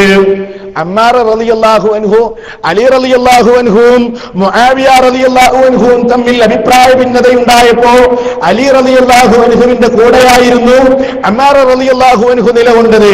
അതുകൊണ്ട് തന്നെ മുആവിയയുടെ സൈന്യമാണ് ആരെ വധിച്ചത്? അമ്മാർ റളിയല്ലാഹു അൻഹുവിനെ സിഫീൻ യുദ്ധത്തിൽ വധിച്ചത് എന്നത് ഇസ്ലാമിക ചരിത്രത്തിൽ അറിയപ്പെട്ട സംഭവമാണ്. ഈ 2 ഹദീസുകളും അതാ ജമൽ യുദ്ധത്തിന് ശേഷം സംഭവിച്ച സിഫീൻ യുദ്ധത്തെ സംബന്ധിച്ചുള്ള അവിടുത്തെ മുന്നറിയിപ്പുകളായിരുന്നു. അതും ചരിത്രത്തിൽ സംഭവിക്കുക തന്നെ ചെയ്തു. അന്ത്യനാളിന്റെ ഒരു അടയാളമായിരുന്നു അത്. നോക്കൂ നിങ്ങൾ, എന്താ സിഫീൻ യുദ്ധം, എങ്ങനെയാ അത് സംഭവിച്ചത്? നോക്കൂ നിങ്ങൾ, സിഫീനിൽ വെച്ച് അലി റളിയല്ലാഹു അൻഹുവും മുആവിയ റളിയല്ലാഹു അൻഹുവും തമ്മിലുണ്ടായ ഏറ്റവും വലിയ സംഘട്ടനമായിരുന്നു അത്. അലി റളിയല്ലാഹു അൻഹു ജമൽ യുദ്ധത്തിൽ നിന്ന് വിരമിച്ചപ്പോ ജരീർ ഇബ്നു അബ്ദുള്ള എന്ന് പറയുന്ന സ്വഹാബിയെ മുആവിയ റളിയല്ലാഹു അൻഹുവിന്റെ അടുത്തേക്ക് അയച്ചു. എന്തിനാ അയച്ചതെന്നറിയോ? അലി റളിയല്ലാഹു അൻഹുവിന് ബൈഅത്ത് ചെയ്തിരുന്നില്ല. മുആവിയ റളിയല്ലാഹു അൻഹു ബൈഅത്ത് ചെയ്തിരുന്നില്ല. അതുകൊണ്ട് ബൈഅത്ത് ചെയ്യാൻ ആവശ്യപ്പെട്ടുകൊണ്ട് ഞാൻ മുസ്ലിമീങ്ങളുടെ നേതാവായി എന്നെ ജനങ്ങൾ തിരഞ്ഞെടുത്തിരിക്കുന്നു. അതുകൊണ്ട് ബൈഅത്ത് ചെയ്യപ്പെട്ട ഒരു ഖലീഫയുടെ കീഴിൽ നിലകൊള്ളുന്ന ഒരാൾ ബൈഅത്ത് ചെയ്യാതിരിക്കാൻ പറ്റില്ല. അത് മുസ്ലിമീങ്ങളുടെ ജമാഅത്തിൽ നിന്നുള്ള ഒളിച്ചോട്ടമാണ്. അതുകൊണ്ട് ബൈഅത്ത് ചെയ്യണമെന്ന് പറഞ്ഞ് മുആവിയ റളിയല്ലാഹു അൻഹുവിന്റെ അരികിലേക്ക് അയച്ചു. മുആവിയ ബൈഅത്ത് ചെയ്യുന്നതിന് പകരം പറഞ്ഞത് എന്താണെന്നറിയുമോ? കുറ്റവാളികളെ പിടികൂടാൻ ആദ്യം ആവശ്യപ്പെടുകയാണ് ചെയ്തത്. ഉസ്മാൻ റളിയല്ലാഹു അൻഹുവിന്റെ ഘാതകരെയാണ് ആദ്യം പിടികൂടേണ്ടത്. അതിനുശേഷം ഇൻഷാ അല്ലാഹ് ബൈഅത്ത് ചെയ്യാൻ ഞങ്ങൾ ഒരുക്കമാണെന്ന് മുആവിയ റളിയല്ലാഹു അൻഹു മറുപടി കൊടുത്തു. അലി റളിയല്ലാഹു അൻഹു പറഞ്ഞു, ഈ സമൂഹത്തിൽ ഒരുപാട് ആഭ്യന്തര കുഴപ്പങ്ങൾ നടന്നുകൊണ്ടിരിക്കുകയാണ്. ഈ സമൂഹം ഒന്ന് ശാന്തമാകട്ടെ. ശാന്തമായതിനു ശേഷം നമുക്ക് ഉസ്മാൻ റളിയല്ലാഹു അൻഹുവിന്റെ ഘാതകരെ പിടികൂടാം. അതുകൊണ്ട് ആദ്യം ബൈഅത്ത് ചെയ്യണം. ഇല്ല, ബൈഅത്ത് ചെയ്യാൻ മുആവിയ റളിയല്ലാഹു അൻഹു ഒരുക്കമായില്ല. പകരം ഒരു വലിയ സൈന്യത്തെ അയക്കുകയാണ് ചെയ്തത്. ബൈഅത്ത് ചെയ്യപ്പെട്ട ഒരു ഖലീഫയ്ക്ക് നേരെ ഒരു സൈന്യത്തെ അയച്ചപ്പോൾ അവിടെയും തെറ്റിദ്ധാരണയുണ്ടാകുകയും അങ്ങനെ അവർക്കിടയിൽ പോരാട്ടമുണ്ടാകുകയും ചെയ്തു.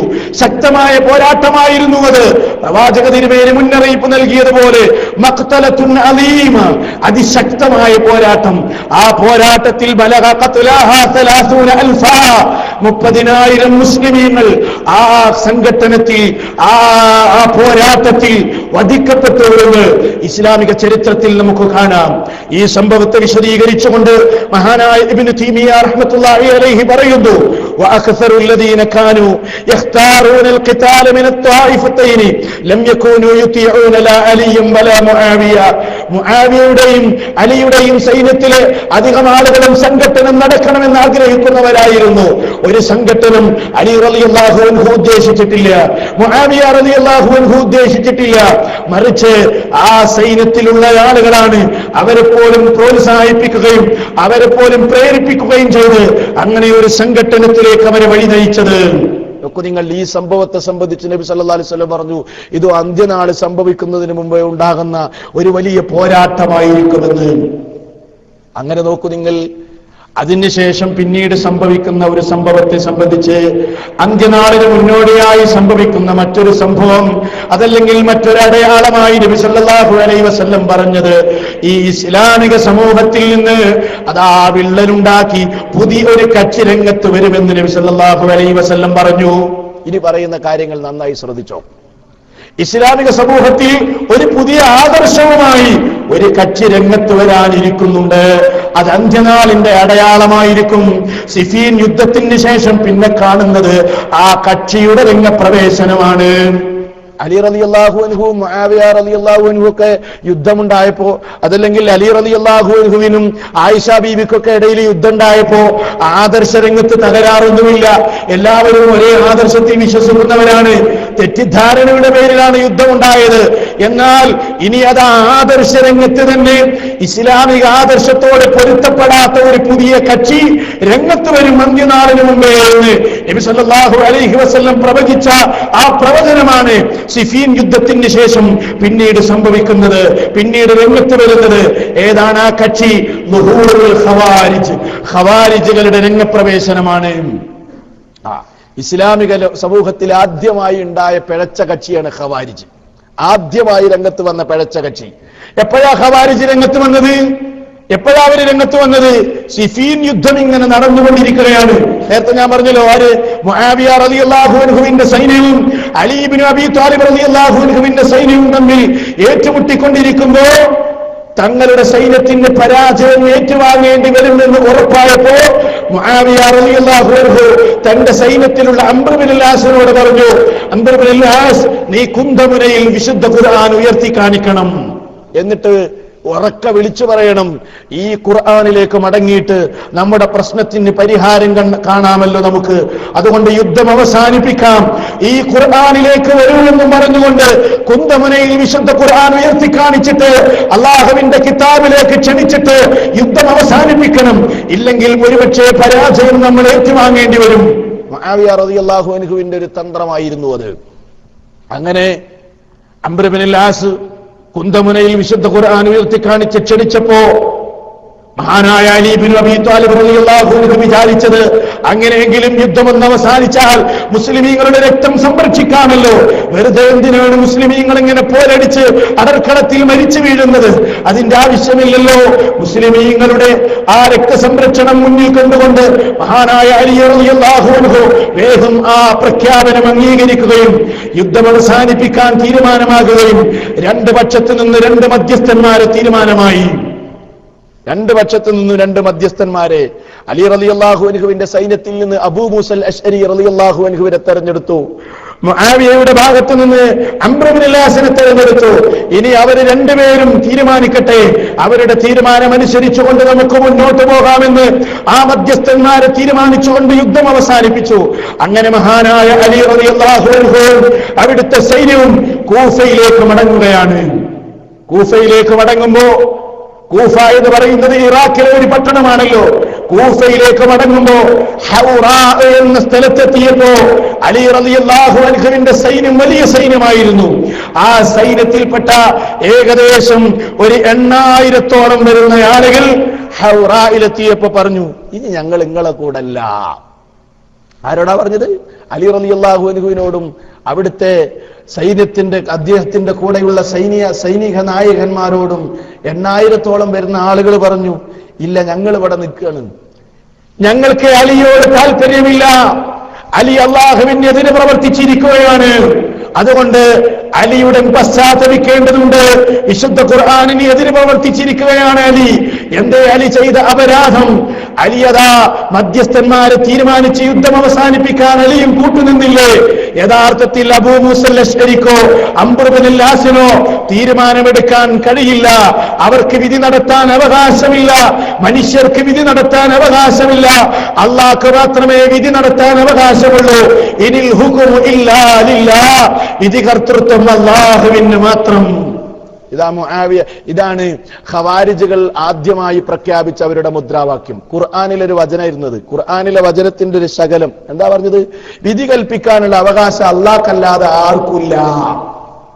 ഈ വചനം കേട്ടപ്പോ എന്താ അലി റളിയല്ലാഹു അൻഹു പറഞ്ഞത്? കലിമത്തു ഹഖ്, സത്യം തന്നെയാണ്. ആ പറഞ്ഞ വാചകം ശരിയാണ്. ഉരീദു ബിഹൽ ബാത്തിൽ, ഉരീദ ബിഹൽ ബാത്തിൽ, അതുകൊണ്ട് ഉദ്ദേശിക്കപ്പെട്ടിരിക്കുന്നത് അസത്യമാണ്. പറഞ്ഞ വാചകം ശരിയാണ്, അത് അല്ലാഹുവിന്റെ ഖുർആനിലുള്ള തന്നെയാണ്. പക്ഷെ അത് മനസ്സിലാക്കിയെടുത്ത് ഈ ചങ്ങാതിമാർക്ക് തകരാറ് വന്നു. എന്താ ഖവാരിജ് ഒന്നാമത്തെ അവരുടെ വാദമായി പറഞ്ഞത്? വിധി കൽപ്പിക്കാനുള്ള അവകാശം അല്ലാഹുക്ക് മാത്രമേ ഉള്ളൂ. ശരിയാണോ അത്? അല്ല. എന്തേ അവർക്ക് പഴവ് സംഭവിക്കാൻ കാരണം? മഹാന്മാരായ സഹാബിമാര് വിശുദ്ധ ഖുർആൻ മനസ്സിലാക്കിയതിന് വിപരീതമായി, അദമു ഫഹ്മി സ്വഹാബ, സ്വഹാബത്തിന്റെ ഫഹ്മിന് വിപരീതമായി ഖുർആനിനെ മനസ്സിലാക്കാൻ അവർ ശ്രമിച്ചതുകൊണ്ട് തന്നെ അവർക്ക് തകരാറ് സംഭവിച്ചു. എന്തേ? മനുഷ്യന്മാർക്ക് വിധി കൽപ്പിക്കാൻ അനുവാദം തന്ന മേഖലകളില്ലേ? ഉണ്ട്. മനുഷ്യന്മാർക്ക് വിധി കൽപ്പിക്കാൻ അവകാശം തന്ന മേഖലകളുണ്ട് ഇസ്ലാമിൽ. അതവര് മനസ്സിലാക്കിയില്ല. അതുകൊണ്ടല്ലേ വിശുദ്ധ ഖുർആനിൽ അല്ലാഹ് പറഞ്ഞത് എന്ത്? ദമ്പതിമാർക്കിടയിൽ പരസ്പരം ഭിന്നിപ്പുണ്ടായാൽ, ശരിക്കും മനസ്സിലാക്കണേ, ഇത് നമ്മുടെ ആദർശ സംബന്ധമായൊരു വിഷയമാണ്. ദമ്പതിമാർക്കിടയിൽ, ഭാര്യ ഭർത്താക്കന്മാർക്കിടയിൽ എന്തെങ്കിലും അനൈക്യമോ ഛിദ്രതയോ ഒക്കെ ഉണ്ടായാൽ അവർക്കിടയിൽ വിധി കൽപ്പിക്കേണ്ടത് ആരാണെന്ന് അല്ലാഹു സുബ്ഹാനഹു വ തആല 4-ാം അധ്യായത്തിലെ സൂറത്തുൻ നിസായിലെ 35-ാമത്തെ വചനത്തിലൂടെ അല്ലാഹ് പറഞ്ഞിട്ടുണ്ട്. എന്താ അല്ലാഹ് പറഞ്ഞത്? വഇൻ ഖിഫ്തും ശിഖാഖ ബൈനിഹിമാ ഫബഅസൂ ഹകമൻ മിൻ അഹ്ലിഹി വഹകമൻ മിൻ അഹ്ലിഹാ ഇൻ യുരീദാ ഇസ്ലാഹൻ യുവഫിഖില്ലാഹു ബൈനഹുമാ ഇന്നല്ലാഹ കാന അലീമൻ ഖബീറാ. വഇൻ ഖിഫ്തും, നിങ്ങൾ ഭയപ്പെടുകയാണ്, ശിഖാഖ ബൈനിഹിമാ, ദമ്പതിമാർക്കിടയിൽ അനൈക്യമുണ്ടാകുമെന്നാണ്, അതല്ലെങ്കിൽ ഭാര്യ ഭർത്താക്കന്മാർക്കിടയിൽ ഇനിയും അനൈക്യമുണ്ടാകുമെന്ന് നിങ്ങൾ ഭയപ്പെടുകയാണെങ്കിൽ ഫബഅസൂ ഹകമൻ മിൻ അഹ്ലിഹി, ഭർത്താവിന്റെ കുടുംബത്തിൽ നിന്ന് ഒരു ഹാക്കിമിനെ, ഒരു വിധികർത്താവിനെ നിങ്ങൾ നിയോഗിക്കണം. വഹകമൻ മിൻ അഹ്ലിഹാ, ഭാര്യയുടെ കുടുംബത്തിൽ നിന്നും ഒരു വിധികർത്താവിനെ നിങ്ങൾ നിശ്ചയിക്കണം. എന്നിട്ട് ഈ യുരീദാ, അവര് രണ്ട് വിഭാഗവും ഉദ്ദേശിക്കുന്നത് ഇസ്ലാഹ, നന്നാകണമെന്ന ഉദ്ദേശമാണെങ്കിൽ യുവഫിഖില്ലാഹു ബൈനഹുമാ, അവർക്കിടയിൽ അല്ലാഹു യോജിപ്പുണ്ടാക്കുന്നതാണ്. നോക്കൂ നിങ്ങൾ, ദമ്പതിമാർക്കിടയിൽ ഭിന്നിപ്പുണ്ടായാൽ ത്വലാഖ് ചെയ്യാനല്ലല്ലോ അല്ലാഹ് ആദ്യം പറഞ്ഞത്. ത്വലാഖിലേക്ക് എത്തേണ്ട വഴികളെ കുറിച്ച് പറഞ്ഞപ്പോൾ ആ വഴിയിൽ ഒരു മാർഗം പറഞ്ഞത് ഇതാണ്: രണ്ട് കുടുംബത്തിൽ നിന്നും കുടുംബ കോടതിയെ ഏൽപ്പിച്ചുകൊണ്ട്, മധ്യസ്ഥന്മാരെ നിശ്ചയിച്ചുകൊണ്ട് അവര് തീരുമാനിക്കട്ടെ. അപ്പൊ ഇനിൽ ഹുക്കുമ് ഇല്ലാലില്ല എന്ന് പറഞ്ഞാലോ അതിന്റെ അർത്ഥം അള്ളാഹ്ക്ക് മാത്രമേ വിധി കൽപ്പിക്കാൻ അവകാശമുള്ളൂ എന്ന് വന്നാൽ ഈ ആയത്ത് കൊണ്ട് എങ്ങനെയാണ് ശരിയാവുക? ഈ ആയത്തിൽ അല്ലാഹ് പറഞ്ഞില്ലേ രണ്ട് കുടുംബത്തിൽ നിന്നും വിധികർത്താക്കളെ സ്വീകരിക്കണമെന്ന്. അപ്പൊ ഖവാരിജിന് തെറ്റിയത് എവിടെയാണ്? ആയത്ത് മനസ്സിലാക്കുന്നിടത്ത് സഹാബിമാരെങ്ങനെയാണോ മനസ്സിലാക്കിയത് അതിൽ നിന്ന് പുറത്തു ചാടിയത് കൊണ്ടല്ലേ ഇസ്ലാമിക സമൂഹത്തിൽ നിന്ന് ഒന്നാമതായി പിരിഞ്ഞുപോയ കക്ഷിയാണ് ഖവാരിജ്. അത് നബി സല്ലല്ലാഹു അലൈഹി വസല്ലം മുന്നറിയിപ്പ് നൽകിയ കാര്യമാണ്. ഇത് മാത്രമല്ല അവരുടെ പിഴച്ചവാദം, അവർക്കൊരുപാട് പിഴച്ചവാദങ്ങളുണ്ട്. ഏതൊക്കെയാണതെന്നോ?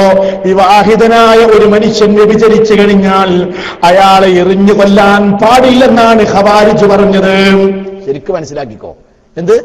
വിവാഹിതനായ ആള് വ്യഭിചരിച്ചാൽ എറിഞ്ഞു കൊല്ലാൻ പാടില്ല. ഇസ്ലാമിക ശരീഅത്ത് എന്താണ്? അവിവാഹിതനാണ് വ്യഭിചരിച്ചതെങ്കിൽ അയാളെ 100 അടി അടിക്കണം. ഇനി വിവാഹിതനാണ് വ്യഭിചരിച്ചതെങ്കിൽ അയാളെ എറിഞ്ഞു കൊല്ലണം. എന്നാൽ അതിനെ നിഷേധിക്കുന്ന സമീപനമാണ് ഖവാരിജ് ചെയ്തത്. ഇതൊക്കെ ഇങ്ങനെ പറയുമ്പോൾ നിങ്ങൾക്ക് മനസ്സിലാവും ഈ ഖവാരിജിന്റെ ആദർശം സ്വീകരിച്ച ഒരുപാട് കക്ഷികൾ ഇന്ന് മുസ്ലിം ലോകത്തുണ്ട് എന്നുള്ളത്. ശരിക്കും മനസ്സിലാവും. നമ്മുടെ കേരളത്തിൽ തന്നെ ഇതൊക്കെ നിഷേധിക്കുന്ന എത്ര കക്ഷികളുണ്ട്. അവർക്കൊക്കെ ഈ ആദർശം എവിടുന്നാ കിട്ടിയത്? ഖവാരിജിൽ നിന്നാ കിട്ടിയത്. നിങ്ങൾ നോക്കൂ, സുന്നത്തിനെ പുച്ഛിച്ചു തള്ളുകയും ഞങ്ങൾക്ക് ഖുർആൻ മതി, അതിലപ്പുറം ഒന്നും ഞങ്ങൾ സ്വീകരിക്കില്ലെന്നും സ്വഹീഹുൽ ബുഖാരിയും മുസ്ലിമും അടക്കമുള്ള ഹദീസിന്റെ ഗ്രന്ഥങ്ങൾ തോട്ടിലേക്ക് വലിച്ചെറിയണമെന്ന് പറയാൻ വരെ ധാർഷ്ട്യതയുള്ള കക്ഷികൾ നമ്മുടെ കേരളത്തിലുണ്ട്, രാജ്യത്തിന്റെ വിവിധ ഭാഗങ്ങളിലുണ്ട്. ഹദീസുകളോട് പുച്ഛ മനോഭാവമാണ്. ഖവാരിജും ചെയ്തത് തന്നെയാണ്. ഖുർആനിൽ അല്ലാഹ് അടിക്കാനേ പറഞ്ഞുള്ളൂ. അതുകൊണ്ട് അടിയിലപ്പുറം ഒരു വധശിക്ഷ എറിഞ്ഞു കൊല്ലണമെന്ന സമീപനം ശരിയല്ല. സഹാബിമാർക്ക് ഇത് ആദ്യം തന്നെ അറിയായിരുന്നു.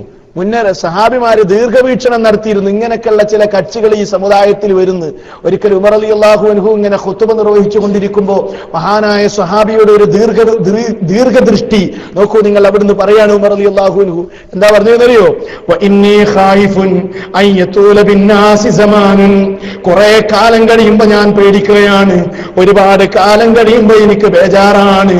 എന്ത്? ഫയഖൂല ഖായിലും, ചില ആളുകൾ ഇങ്ങനെ പറയും, അതല്ലെങ്കിൽ പറയുന്നവൻ ഇങ്ങനെ പറയും, ലാ നജിദുർ റജ്മ ഫീ കിതാബില്ലാഹ്, അള്ളാന്റെ കിതാബിൽ വ്യഭിചരിച്ചവനെ എറിഞ്ഞു കൊല്ലണമെന്ന് കാണുന്നില്ലല്ലോ, വിവാഹിതനായ വ്യഭിചാരിയെ എറിഞ്ഞു കൊല്ലണമെന്ന് കാണുന്നില്ലല്ലോ എന്ന് പറഞ്ഞതിനെ നിഷേധിക്കുന്ന ചില കക്ഷികളെ ഭാവിയിൽ വരുമോ എന്ന് എനിക്ക് ആശങ്കയുണ്ട്.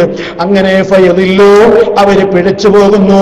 ബിതർക്കി ഫരീലത്തിൻ അൻസലഹല്ലാഹ്, അല്ലാഹ് ഇറക്കിയ ഒരു നിർബന്ധ സംഗതിയെ ഉപേക്ഷിച്ചുകൊണ്ട് അവര് പിഴച്ചു പോകുമോ എന്ന് എനിക്ക് ബേജാറാണ്. എന്നിട്ട് പറയാണ് അലാവ ഇന്നർ റജ്മ ഹഖ്ഖുൻ അലാ മൻ സനാ ഇദാ അഹ്സന, യഥാ വിവാഹം കഴിച്ചവൻ വ്യഭിചരിച്ചാൽ അവനെ എറിഞ്ഞു കൊല്ലൽ അല്ലാഹ് നിർബന്ധമാക്കിയതാണ്. വഖാമത്തിൽ ബയ്യിന, തെളിവ് ഹാജരായാൽ, സാക്ഷികൾ ഉണ്ടായാൽ എറിഞ്ഞു കൊല്ലണമെന്ന് അല്ലാഹുവിന്റെ തീരുമാനമാണ്. അത് സത്യം തന്നെയാണെന്നല്ലേ ഉമർ റളിയല്ലാഹു അൻഹു പറഞ്ഞത്. കണ്ടോ, അത് നിഷേധിക്കുന്ന കക്ഷികൾ വരും. അതിന് തുടക്കം കുറിച്ചത് ഖവാരിജാണ്. അതേപോലെ ഖവാരിജ് പറഞ്ഞു എന്താ അവര് പറഞ്ഞത്? കട്ടവന്റെ കൈ മുറിക്കേണ്ടത് അവന്റെ കക്ഷം മുതലാണ് മുറിക്കേണ്ടത്. കാരണം ഖുർആൻ പറഞ്ഞത് യദ് എന്നല്ലേ? യദ് എന്ന് പറഞ്ഞാൽ കക്ഷം മുതൽ ആരംഭിക്കണം. അതുകൊണ്ട് കട്ടവന്റെ മുൻകൈ മുറിച്ചാൽ പോരാ. നബി സല്ലല്ലാഹു അലൈഹി വസല്ലമയുടെ വ്യാഖ്യാനം മനസ്സിലാക്കാതെ, സഹാബത്ത് മനസ്സിലാക്കിയത് എങ്ങനെയെന്ന് പഠിക്കാതെ, സഹാബത്തിന്റെ മൻഹജിൽ നിന്ന് പിഴവ് സംഭവിച്ചിട്ട് അത് ആ പിഴച്ചുപോയ കക്ഷിയാണ് ഖവാരിജ്. അവര് ഖുർആനിന് നേരിട്ട് അർത്ഥം വെക്കാൻ തീരുമാനിക്കുകയും അതിനനുസരിച്ച് തീരുമാനങ്ങൾ എടുക്കുകയും ചെയ്തു.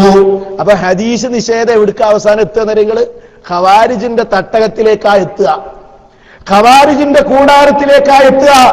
ഇതിന് തുടക്കം കുറിച്ചത് ഖവാരിജാണ്. അങ്ങനെ എന്തെല്ലാം പിഴച്ച വിശ്വാസങ്ങള്! മെൻസസുള്ള സ്ത്രീക്ക് നിസ്കാരം നിർബന്ധമാണ് എന്നാ ഖവാരിജ് പറഞ്ഞത്. അല്ലാഹുവിന്റെ റസൂൽ മുന്നറിയിപ്പ് നൽകിയ ഈ കക്ഷി അതുപോലെ തന്നെ അവര് പറഞ്ഞു, ഒരാൾക്ക് കഴിവുണ്ടായിട്ട് അയാൾ നന്മ കൽപ്പിച്ചില്ലെങ്കിൽ, തിന്മ വിരോധിച്ചില്ലെങ്കിൽ അയാളെ കാഫിറായി പോകണമെന്നാണ് ഖവാരിജിന്റെ വാദം. നിങ്ങൾക്ക് കഴിയും നന്മ കൽപ്പിക്കാൻ, തിന്മ വിരോധിക്കാനും കഴിയും, എന്നിട്ട് നിങ്ങൾ അത് ചെയ്തില്ലെങ്കിൽ കാഫിറായി പോകുന്ന ഖവാരിജിന്റെ വാദം. വൻപാപം ചെയ്താൽ ശിർക്കല്ലാത്ത വൻപാപങ്ങൾ ചെയ്താൽ കാഫിറായി പോകുമെന്നാണ് ഖവാരിജിന്റെ വാദം. അതേപോലെ ഖവാരിജിന്റെ വാദപ്രകാരം ഒരാൾക്ക് ഒരു ഉപ്പാക്ക് മകളെ വിവാഹം കഴിക്കാം, വിരോധമില്ല, മകളെ വിവാഹം കഴിക്കാം. അതുപോലെ തന്നെ അവരുടെ വാദം എന്താണ്? സൂറത്ത് യൂസുഫ് വിശുദ്ധ ഖുർആനിൽ പെട്ടതല്ല. എന്ത് സൂറത്ത് യൂസുഫ് വിശുദ്ധ ഖുർആനിൽ പെട്ടതല്ല എന്ന് പറയാൻ കാരണം അത് അധ്യായത്തില് ഒരു പ്രേമത്തിന്റെ കഥ പറയുന്നുണ്ട്. അതല്ലെങ്കിൽ അവിടെ ഈജിപ്തിലെ ഭരണാധികാരിക്ക് യൂസുഫ് അലൈഹി ഇസ്ലാമിനോടുണ്ടായ അനുരാഗത്തിന്റെ ആ സംഭവം പറയുന്നത് കൊണ്ട് അങ്ങനെ ഒരു കഥ ഖുർആനിൽ വരാൻ സാധ്യതയില്ല. അതുകൊണ്ട് സൂറത്ത് യൂസുഫ് വിശുദ്ധ ഖുർആനിൽ പെട്ടതല്ല എന്ന് പറയുകയും അങ്ങനെ ഒരുപാട് പിഴച്ച വാദങ്ങൾ അവർ വെച്ചു പുലർത്തുകയും ചെയ്തു എന്ന് മാത്രമല്ല, മുസ്ലിമീങ്ങളെ കണ്ടെടുത്ത് വെച്ച് കൊല്ലാൻ അവർ തീരുമാനിച്ചു. അതാ ഖവാരിജ്. മുസ്ലിമീങ്ങളോട് യുദ്ധം ചെയ്തു അവര്. നോക്കൂ നിങ്ങൾ, ഇങ്ങനെ ഹൗറായിൽ ഇങ്ങനെ ഇവർ ഇറങ്ങിയല്ലോ, അലി റളിയല്ലാഹു അൻഹുവിന്റെ സൈന്യത്തിൽപ്പെട്ട ഈ കക്ഷികള്. എന്നിട്ട് അപ്പോഴതാ അബ്ദുല്ലാ ഇബ്നു ഹബ്ബാബിനുൽ അറത്ത് എന്ന് പറയുന്ന സഹാബിയും ഭാര്യയും ഇങ്ങനെ നടന്നു പോയപ്പോ അവരെന്താ ചെയ്തെന്നറിയോ? അബ്ദുല്ലാ ഇബ്നു ഹബ്ബാബിനുൽ അറത്ത് എന്ന് പറയുന്ന സഹാബി അവര് വധിച്ചു എന്ന് മാത്രമല്ല, ഭാര്യയെയും കൊന്നിട്ട് ആ ഗർഭത്തിൽ കിടക്കുന്ന, വയറിനകത്ത് കിടക്കുന്ന ആ ഗർഭത്തെ ശിശുവിനെ അവര് പൊളിച്ചും മാന്തി പുറത്തെടുക്കുകയാണ് അവര് ചെയ്തത്. അലി റളിയല്ലാഹു അൻഹു സഹിച്ചില്ല, ഇങ്ങനെ ഒരു സഹാബിയെ കൊന്നല്ല അവര്. ഇത് ക്രൂരമായ കൃത്യം അവർ നിർവഹിച്ചല്ലോ. അവരോട് ചോദിച്ചു, ആരാ കൊന്നത്? ആരാ സഹാബിയെ കൊന്നത്? ആരാണ് സഹാബിയുടെ ഭാര്യയെ കൊന്നത്? അലി റളിയല്ലാഹു അൻഹുവിന്റെ ചോദ്യത്തിന് അവർ കൊടുത്ത മറുപടി ഞങ്ങളെല്ലാരും കൂടെ കൊന്നത് എന്നാ പറഞ്ഞത്. അങ്ങനെ നോക്കൂ നിങ്ങൾ, അലി റളിയല്ലാഹു അൻഹു അവരോട് യുദ്ധമുണ്ടായി. അതാണ് നെഹ്റുവാനിൽ വെച്ച് പോരാട്ടമുണ്ടായി. അവിടെ വെച്ചവരോട് യുദ്ധം ചെയ്തു. ഇതൊക്കെ സംഭവിക്കുന്നതിന് മുൻപ് 8000 ആളുകൾ ഹൗറായിൽ ഇറങ്ങിയില്ലേ ഖവാരിജുകൾ? അവരോട് സംസാരിച്ചു അലി റളിയല്ലാഹു അൻഹു. കുറച്ചുപേര് അലി റളിയല്ലാഹു അൻഹുവിന്റെ സംസാരം കേട്ടപ്പോൾ സുന്നത്ത് ജമാഅത്തിലേക്ക് തന്നെ മടങ്ങി. പിന്നീട് അബ്ദുല്ലാ ഇബ്നു അബ്ബാസ് റളിയല്ലാഹു അൻഹുവിനെ അവരോട് സംസാരിക്കാൻ വേണ്ടി പറഞ്ഞയച്ചു. വീണ്ടും അവരിൽ നിന്ന് 2000 പേര് മടങ്ങി സുന്നത്ത് ജമാഅത്തിലേക്ക്. ബാക്കിയുള്ള ആളുകളാണ് അലി റളിയല്ലാഹു അൻഹുവിനോട് നെഹ്റുവാനിൽ വെച്ച് പോരാട്ടമുണ്ടായത്. അവരെ വളരെ ശക്തമായ പോരാട്ടം നടന്ന് ഖവാരിജുകളെ നിഷ്കാസനം ചെയ്തു. എന്നാൽ അവരിൽ വിരലിലെണ്ണാവുന്ന ആളുകൾ ബാക്കിയുണ്ടായിരുന്നു. വിരലിലെണ്ണാവുന്ന ആളുകൾ ബാക്കിയുണ്ടായിരുന്നു. അവരുടെ ആദർശമാണ് പിന്നീട് ലോകത്ത് പ്രചരിച്ചത്.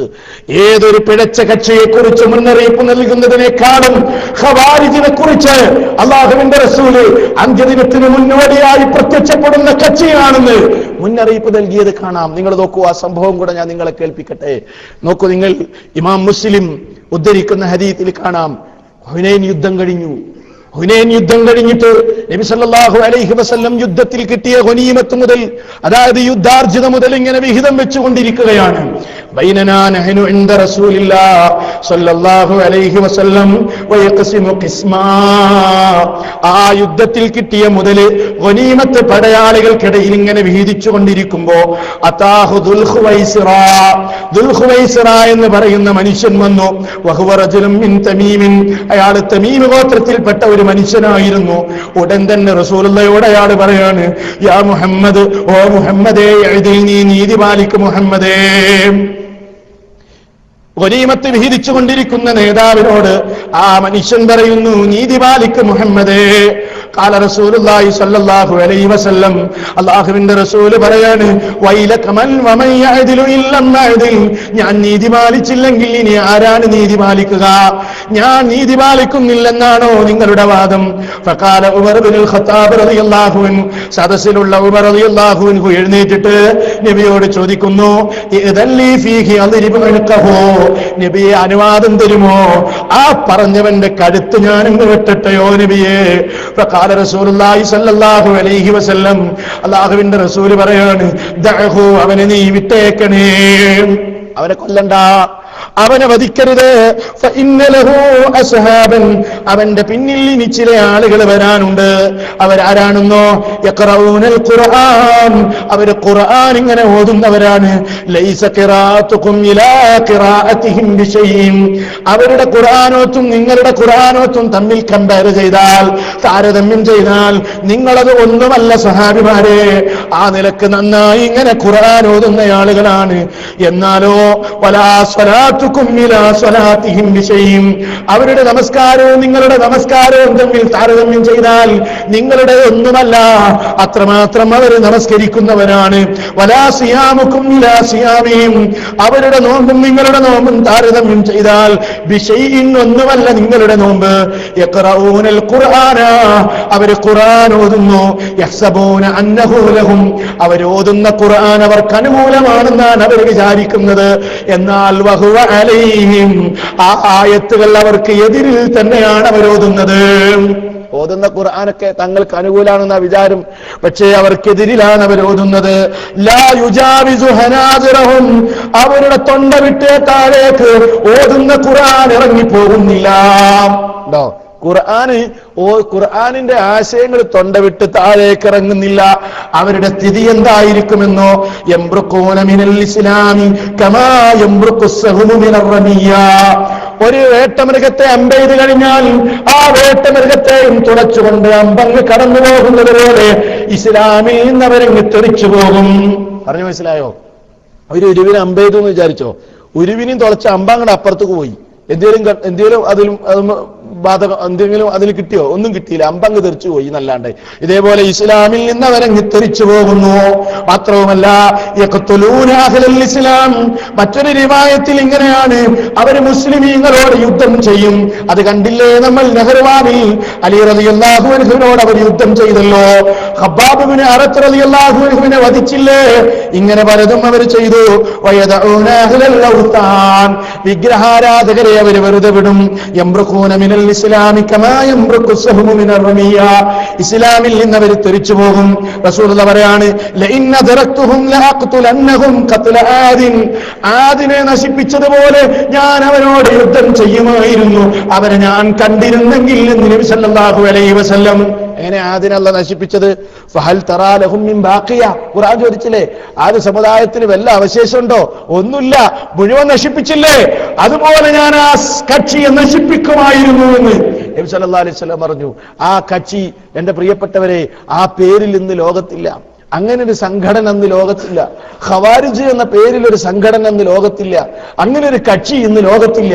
നമ്മൾ മനസ്സിലാക്കേണ്ടത്, നബി സല്ലല്ലാഹു അലൈഹി വസല്ലം മുന്നറിയിപ്പ് നൽകിയ അന്ത്യനാളിന്റെ ഈ അടയാളമില്ലേ, ആ അടയാളം പ്രത്യക്ഷപ്പെട്ട് കഴിഞ്ഞ് ആ വാദങ്ങളും ആ നിലക്കുള്ള ആദർശങ്ങളും പ്രചരിപ്പിക്കുന്ന ഒരുപാട് ആളുകൾ ഇന്ന് മുസ്ലിമീങ്ങളുടെ കൂട്ടത്തിലുണ്ട് എന്ന് എന്റെ സഹോദരന്മാർക്കുണ്ടാകണം. ഹദീസുകളെ നിഷേധിക്കുകയും നബി സല്ലല്ലാഹു അലൈഹി വസല്ലമയുടെ ചര്യകളെ തള്ളിക്കളയുകയും വിശുദ്ധ ഖുർആനിന്റെ ആയത്തുകൾ തങ്ങൾക്ക് അനുകൂലമായ നിലക്ക് അവരെ ആ നിലക്ക് വ്യാഖ്യാനിക്കുകയും ചെയ്ത് തങ്ങളുടെ ആദർശ സംരക്ഷണത്തിന് വേണ്ടി ആദ്യം ഒരു ആദർശം മെനഞ്ഞുണ്ടാക്കുക, എന്നിട്ട് അതിനനുസരിച്ച് ഖുർആനും സുന്നത്തും എന്നൊക്കെ തെളിവ് വരുത്തുക. അതാണ് ഇന്ന് ലോകത്ത് നമുക്ക് കാണാൻ കഴിയുന്നത്. അതാ ഖവാരിജിന്റെ സമീപനം. മഹാനായ ഷെയ്ഖ് ഹുസൈമി റഹ്മത്തുള്ളാഹി അലൈഹി പറഞ്ഞു, ആദ്യം നീ എന്ത് ചെയ്യണം? ആദ്യം നീ പഠിച്ചു മനസ്സിലാക്കി ഖുർആനും സുന്നത്തും പഠിച്ചിട്ട് നിന്റെ വിശ്വാസം സ്വീകരിക്കണം. അതല്ലാതെ ആദ്യം നീ ഒരു വിശ്വാസം സ്വീകരിച്ചിട്ട് അതിന് തെളിവായി ഖുർആനിലും സുന്നത്തിലൊക്കെ തെളിവ് വരുത്തുന്ന സമീപനമല്ല നിനക്കുണ്ടാകേണ്ടത് എന്ന് ആ ഒരു സമീപനമാണ് ഇന്ന് നമുക്ക് കാണാൻ കഴിയുന്നത്. തങ്ങൾക്ക് ഇഷ്ടപ്പെടുന്ന ഒരു ആദർശം സ്വീകരിച്ചിട്ട് അതിന് തെളിവ് വരുത്തുന്ന ദാരുണമായ അവസ്ഥയാണ് ഇന്ന് മുസ്ലിമീങ്ങൾക്കിടയിൽ കാണുന്നത്. ആ തങ്ങളുടെ ആദർശത്തിനെതിരാണ് പ്രവാചകന്റെ വചനമെങ്കിൽ അതിനെ തള്ളാൻ ഒരു പ്രയാസവുമില്ല. ഇനി അതിനെ സ്വീകരിക്കുക തന്നെ എങ്ങനെയാണ്? തങ്ങൾക്ക് അനുകൂലമായ നിലക്ക് അതിനെ വ്യാഖ്യാനിക്കുന്ന ദുർഗതിയാണ് ഇന്ന് നമുക്ക് കാണാൻ കഴിയുന്നത്. അതുകൊണ്ട് സഹോദരന്മാരെ, ഇങ്ങനെയുള്ള ഫിത്തനകളൊക്കെ പ്രത്യക്ഷപ്പെടുമെന്ന് എന്തിനാണ് നമ്മളോട് മുന്നറിയിപ്പ് നൽകിയത്? നമ്മുടെ ശരിയായ സമീപനം അഹ്ലുസുന്നത്തി വൽ ജമാഅ, അതായത് സ്വഹാബിമാരെങ്ങനെയാണോ ദീന് മനസ്സിലാക്കിയത് ആ ഫഹ്മനുസരിച്ച് ദീന് മനസ്സിലാക്കണം. സ്വഹാബത്തിന്റെ മൻഹജ് ഉൾക്കൊണ്ടുകൊണ്ട് ഇസ്ലാമികമായ കാര്യങ്ങൾ പഠിക്കുക. ഖുർആൻ അവർ വ്യാഖ്യാനിച്ചതുപോലെ വ്യാഖ്യാനിക്കുക. അവരെങ്ങനെയാണോ നബിയിൽ നിന്ന് ദീന് പഠിച്ചത് അതുപോലെ പഠിക്കുക. സത്യത്തിന്റെ കക്ഷിയിൽ അണിചേരുക. മാത്സര്യങ്ങൾ മാറ്റിവെച്ചുകൊണ്ട് യഥാർത്ഥ നിലക്ക് സത്യത്തിന്റെ പാന്താവിലൂടെ മുന്നേറുക. ഗുണപാഠങ്ങൾ സ്വീകരിക്കുക. ബാക്കിയുള്ള കാര്യങ്ങൾ ഇൻഷാ അല്ലാഹ് വരും നാളുകളിൽ നമുക്ക് വിശദീകരിക്കേണ്ടതുണ്ട്. അല്ലാഹു സുബ്ഹാനഹു വ തആല സത്യം സത്യമായി മനസ്സിലാക്കുവാൻ നമുക്ക് ഏവർക്കും തൗഫീഖ് നൽകി അനുഗ്രഹിക്കുമാറാവട്ടെ. അറിഞ്ഞോ അറിയാതെയോ വന്നുപോയ അപരാധങ്ങൾ അല്ലാഹു നമുക്ക് പുറത്തു മാപ്പാക്കി തരുമാറാവട്ടെ. സത്യത്തിന്റെ കക്ഷിയിൽ അണിചേരുവാൻ, സത്യത്തോടൊപ്പം ഉറച്ചു നിൽക്കുവാൻ, ആര് തന്നെ അതിനെ എതിർത്തുവാലും എന്തു തന്നെ പരീക്ഷണങ്ങൾ ആ മാർഗത്തിൽ ഏറ്റുവാങ്ങേണ്ടി വന്നാലും സത്യബാന്ധാവിൽ ഉറച്ചു നിൽക്കാൻ അല്ലാഹു സുബ്ഹാനഹു വ തആല നമുക്ക് ഏവർക്കും തൗഫീഖ് നൽകി അനുഗ്രഹിക്കുമാറാവട്ടെ. റബ്ബനാ ആതിനാ ഫിദ്ദുനിയ ഹസന വഫിൽ ആഖിറതി ഹസനത്തുൻ വഖിനാ അദാബന്നാർ. വസ്സലാമു അലൈക്കും വറഹ്മത്തുള്ളാഹി വബറകാതുഹു.